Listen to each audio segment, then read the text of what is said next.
thoughtful ideas and suggestions for guests and topics. Great events, programs, and student faculty. All the countries and research.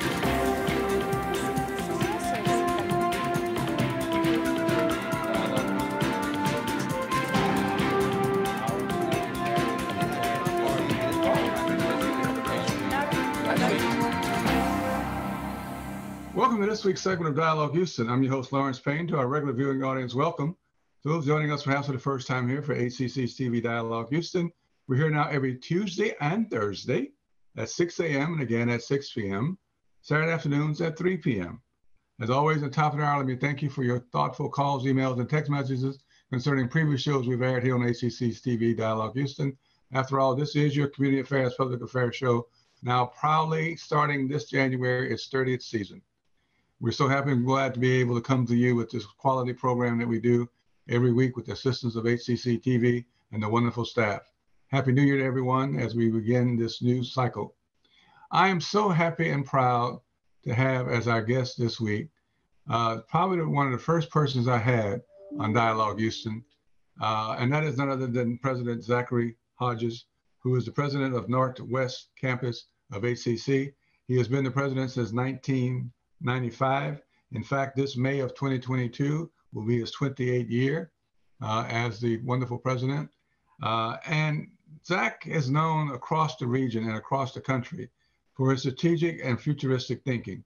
He is a champion of creativity and innovation. He understands the challenges of the 24th century workforce, and he's doing everything that he can to help us understand how to address those challenges and to prepare those students. And one of the things I've always admired about Zach is he believes in collaborations and partnerships.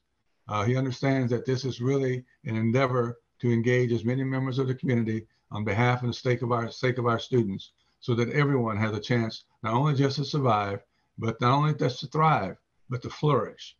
Zach understands that this is about human flourishing, and it is an important part of what we do every day at HCC to make sure that we accomplish that goal.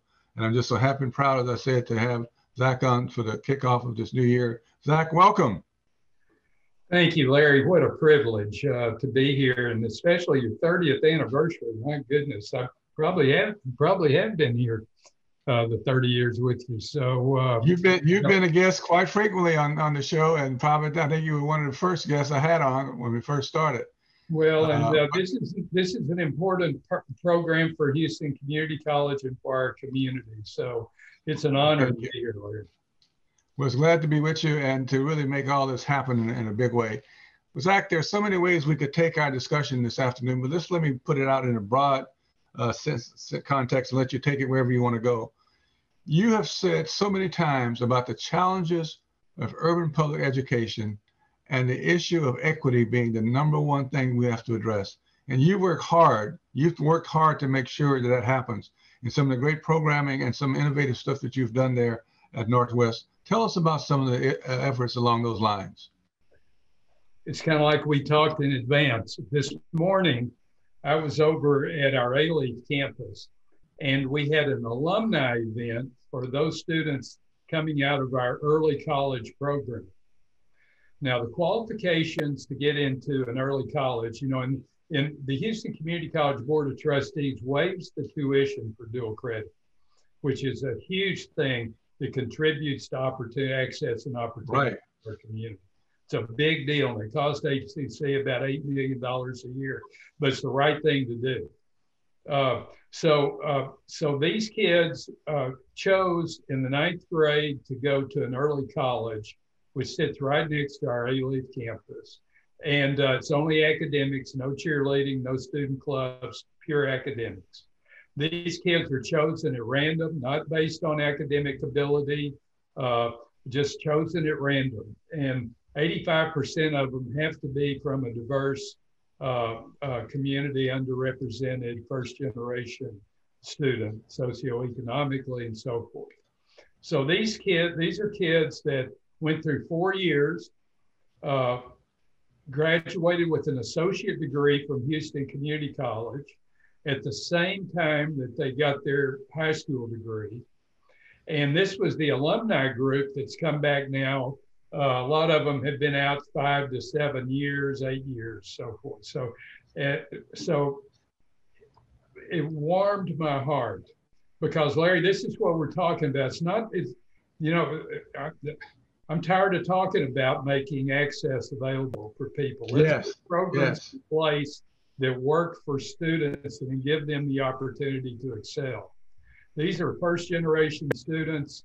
They are rock stars. You know, you see them come in the 9th grade, they start taking college classes as sophomores, graduate with an associate degree. Their self-esteem is elevated. They become confident. They know they can do college work. Talked to kids from Bauer this morning, the kids in medical school. Would have never had this opportunity if it hadn't been for the early college high school. And we're doing that well in Houston. Houston Community College, HISD, Ada Leaf, Fort Bend, we're doing a good job with that. I think that's the #1 innovation in the state of Texas. But what I heard these kids say is, I'm grateful. You know, I'm grateful for this opportunity because I got a chance. I didn't even know this was here.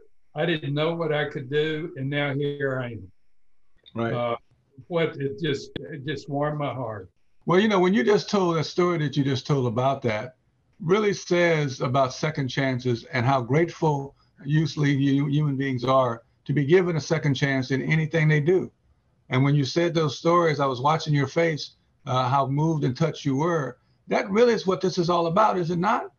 Giving a person a chance to succeed and doing it in a way that they can avail themselves of it and fit who they are and their needs at that particular time.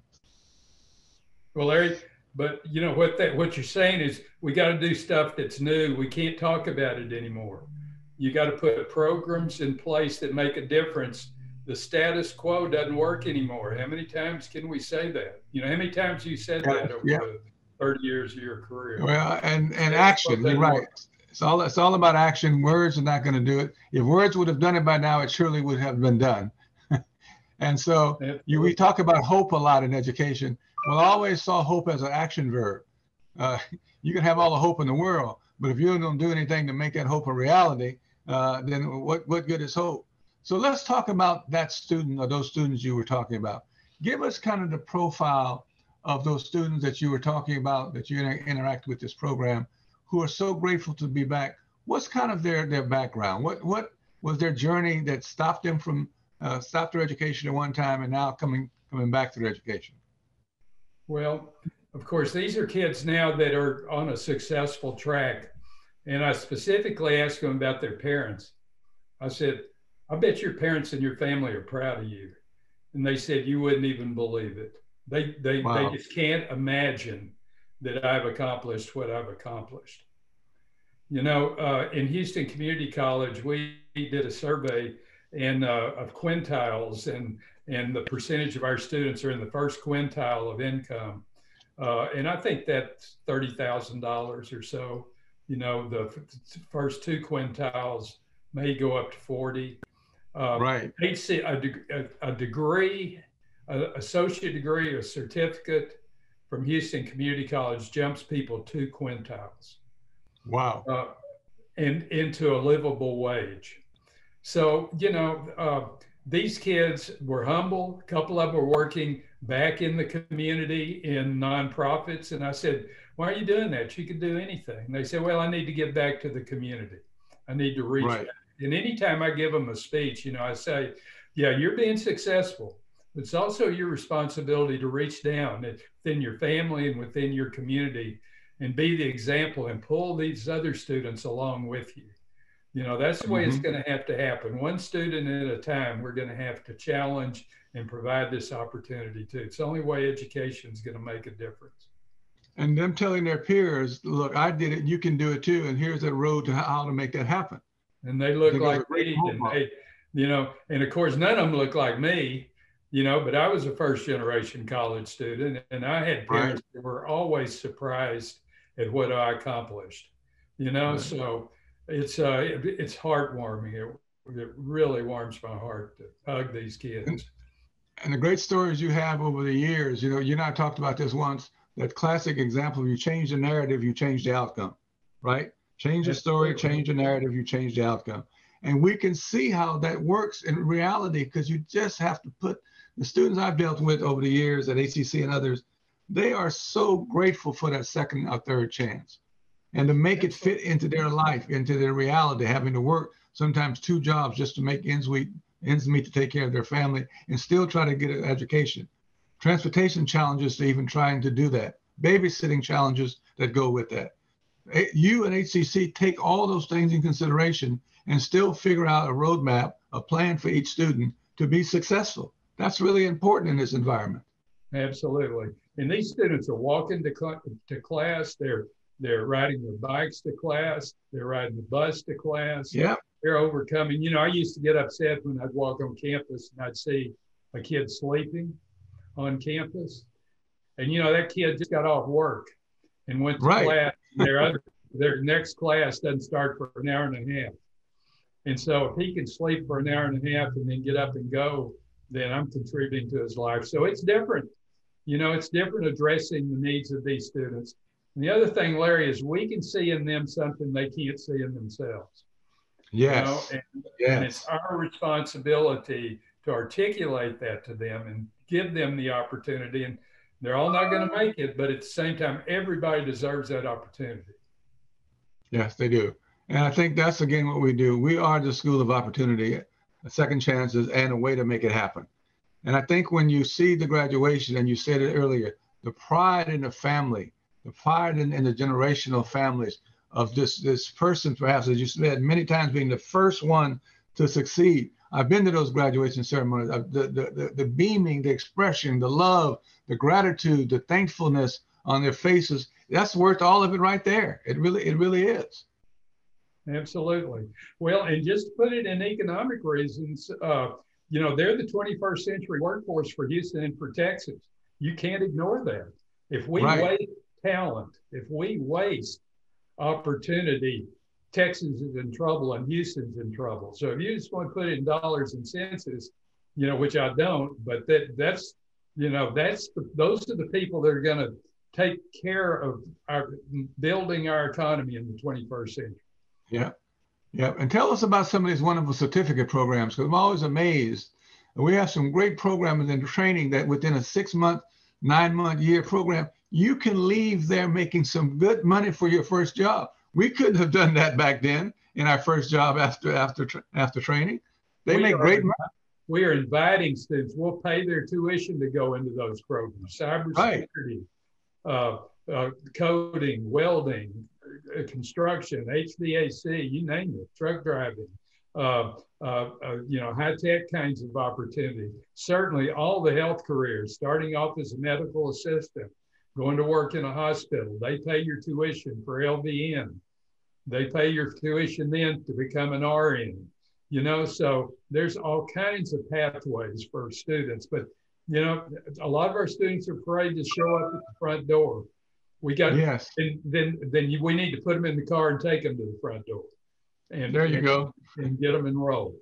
Whatever it takes, right? Whatever it takes. So if you said these are our future workforce, this is our future of Houston, is these young people now, these children of color, predominantly Hispanic, Latino, and African American, in a majority minority city, why is it still so hard for some people to understand that education truly is the pathway, that equity in education is the way up and out, but we still seem to have some doubters, some naysayers who really don't want to make the investment in not only their future for the workers of Houston, but as some have said to me, and you know, I've talked about this, they want to make an investment in these kids. Now, if there were another set of kids, they might be willing to do it.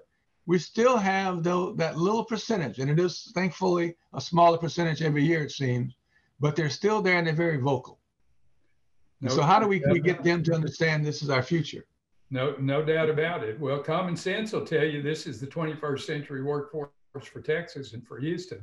I think we've got to offer a new product and results. We've got to show people the results. Yeah. I guarantee you, I can put, if I could have had access to those leaders and put them in front of those kids this morning, they would get it. You know, so we got to bring them to the front door and bring them in and let them see what we're doing. I'm doing that. You know, I'm doing that through Facebook, LinkedIn. I'm telling our story in a new way, and people are unfamiliar with it. They think traditionally. They think, well, and when I was in high school or when I went to college and all of that, well, that doesn't work anymore. Right, right. And I think you're right. And you're really good, and your staff and team really good with social media about outreaching on all the various platforms now that we have to put it in their own words, put it in front of them. Going forward, Zach, what do you see as the biggest challenges still ahead for urban public education? You know, we're going to be the third largest city in the country fairly soon, and the urbanness of our education system continues to worry me because, as you and I both know, it's rooted in poverty, it's rooted in inequities and inequalities, and so we're trying to offset that while offering these quality education programs, but still the object poverty from which many of these situations come from, these students come from, is still something we need to address in a larger way as a community. Is it not? Yes, it is. You know, the biggest obstacle for urban education is passive learning. That we still think traditionally that the teacher's going to get up there and we're going to test them, and that it's going to show us something that we don't already know. I believe that students should be tested, but students have to be engaged in their own learning. They have to be interested. They have to be challenged. I guarantee you, these students are exposed to project-based learning, working in teams, being interested in what they're doing. And so I think high stakes testing is a terrible thing because we're teaching to the test. And it's kind of like if everybody had to be a high school football player. Not everybody's good at football. Right. But everybody's got to participate, you know? That doesn't make any sense anymore. Our education problems can be solved one kid at a time, and we need to customize the educational experience for each one of those kids. Not easy. We're not doing it, but that's what we need to do. One student at a time. One student at a time, one student at a time, one customization program at a time, and reaching out to them where they are and filling those needs. Yeah. So how can the public help you and the work you do at HCC and your campus, but how can the public in general be more involved and more tuned to the issues of urban public education? What can we do as citizens? Well, I think that there are a lot of opportunities to volunteer. We've got 2 years now of lost learning. Each student needs a mentor and needs a teacher. It needs a coach, needs somebody to pat them on the back, that person that sees something in them that they can't see in themselves.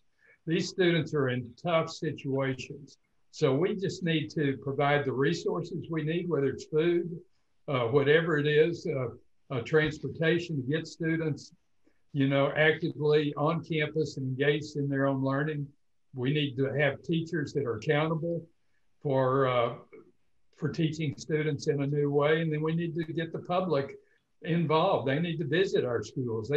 There's a lot of good things going on. There's a lot of good things going on. So they need to be actively involved. Take an interest in it. In whatever. You're driving by a school every day. Stop in that school and say, can I come in and talk to the principal? Yeah. Can I talk to what are your problems? How can I help you? You're driving by a school every day. Go in and ask how you can help.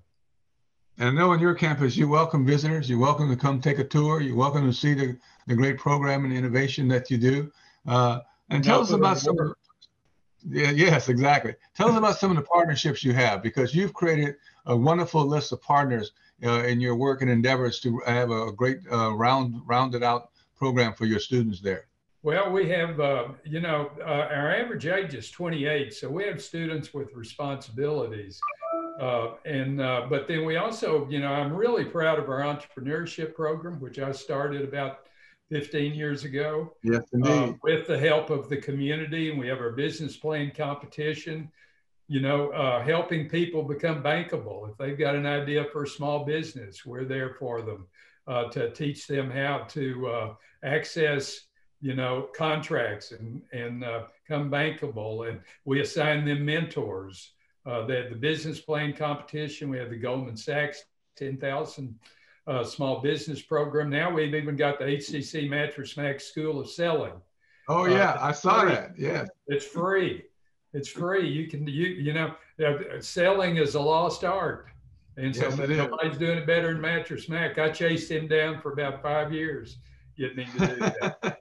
So anyway, I don't have a traditional job. I go where the opportunity is. You started off by talking about collaboration and partnership. That's what I do. That's what I do, Larry. In the banking industry, when it comes to small businesses, I know you've engaged with some of them.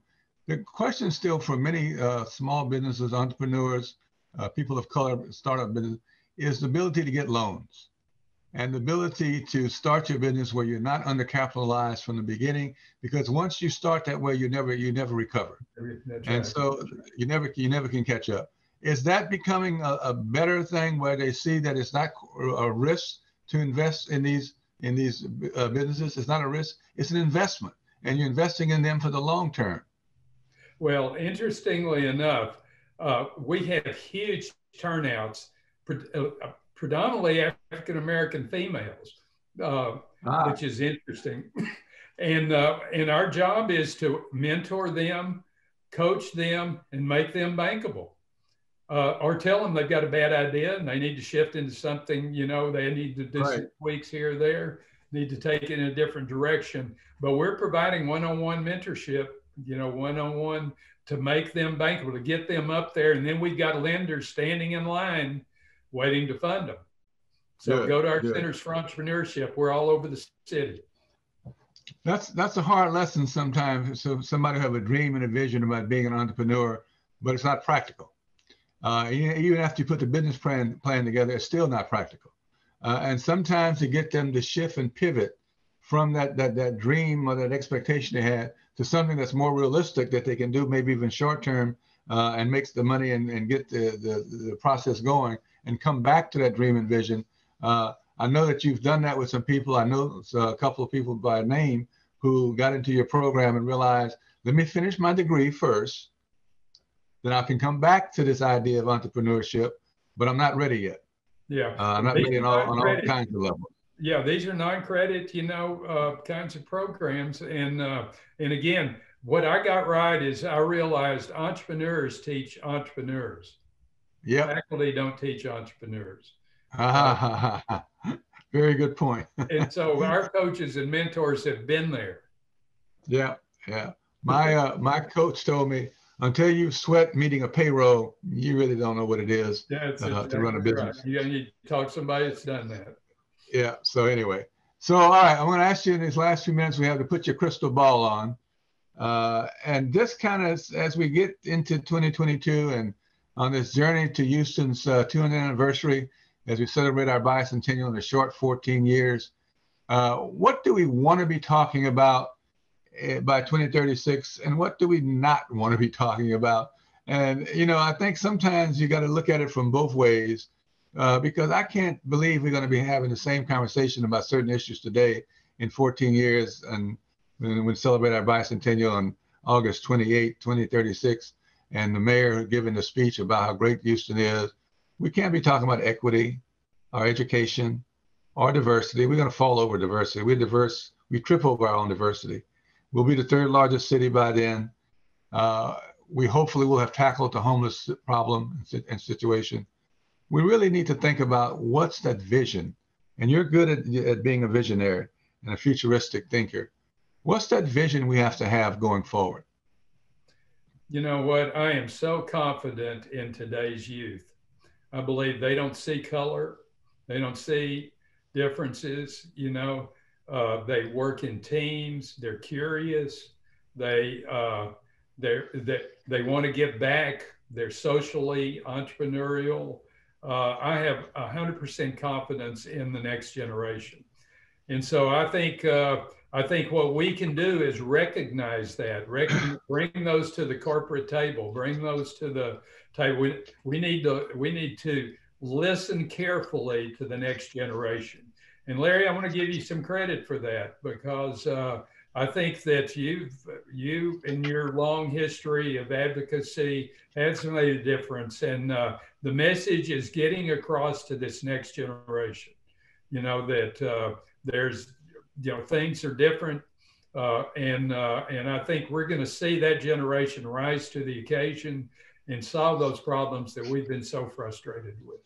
But we got to give them a chance. We got to recognize their talents, and then we got to get out of the way and let them do it, and mentor them all along the way. Well, as you said, we got to make space for them to do their thing, basically. Absolutely. And to be their bold selves and to be their brave selves and take the risk sometimes of failure because you learn from your failures, the risk to understand that they are the future, etc. Well, Zach, I cannot thank you enough for being our guest today on Dialogue Houston. We look forward to having you on in future segments of Dialogue Houston. And I know we're going to be together on this project on 2036, which I'm excited that you're going to be part of it. And really, it kind of goes simply like this. Mayor Turner is our 62nd mayor of the city of Houston, the 64th mayor into the first year of her second term. Who will be the mayor in Discovery Green on August 28th, talking about the wonderfulness of Houston, Texas, if I can use that word, and how great we are and all the things we have going for us. And I always say, well, okay, that's fine and dandy. What's her speech? We need to start thinking about we're writing her speech today. Let's start writing her speech today. What she's going to be talking about, what she's going to be doing. Because it ends like this, and I'll close on this note. It is about the social contract that we established between human beings for the betterment of the larger common good. That social contract is based on facts, it is based on equity, it is based on equality. It is disingenuous of us to disconnect the dots, to sell false hope and fear, and to divide people. Democracy depends on following the norms for the greater good. Democracy depends on people being educated, being knowledgeable, having the honest truth and facts. Everybody's entitled to their own opinion, perspective, and viewpoint, but not their own facts. The attack on democracy that we saw on January 6th tells us that we have a lot to go and a lot to do. The Constitution needs to be defended. We cannot have disorder and fragmentation. This order may be its own reason for understanding truth better. Fracturing of truth, as people increase and filter reality through their prisms of their own prejudice, we begin to have disconnects. More and more we're disconnected between the people, between the political elected, between the media, between populists, between conservatives and liberals, between all the labels we can find. People who are hell-bent on turning people into anger and fear and who want to pin each other against each other. We are better than that. We are a nation, we are a republic of people who understand that we all are in this together. We understand that we must change the narrative. The narrative has to be changed. You change the narrative, you change the outcome. You change the narrative, you create a shared future. All human beings constantly construct narratives to try to make sense out of the chaos of our lives, out of the jumbled experiences that make up our daily realities. Our daily realities are exactly that. Our daily lived experiential realities are just different from each other, not better than, not more than, not less than, just different, because we're all different human beings. We can do it, we can pull together. It's a republic if we can keep it, as we've been told. We are called to do that. We must rise to the occasion. So I ask all of us in the wonderful poem by Leonard Cohen to go deeper, to go deeper.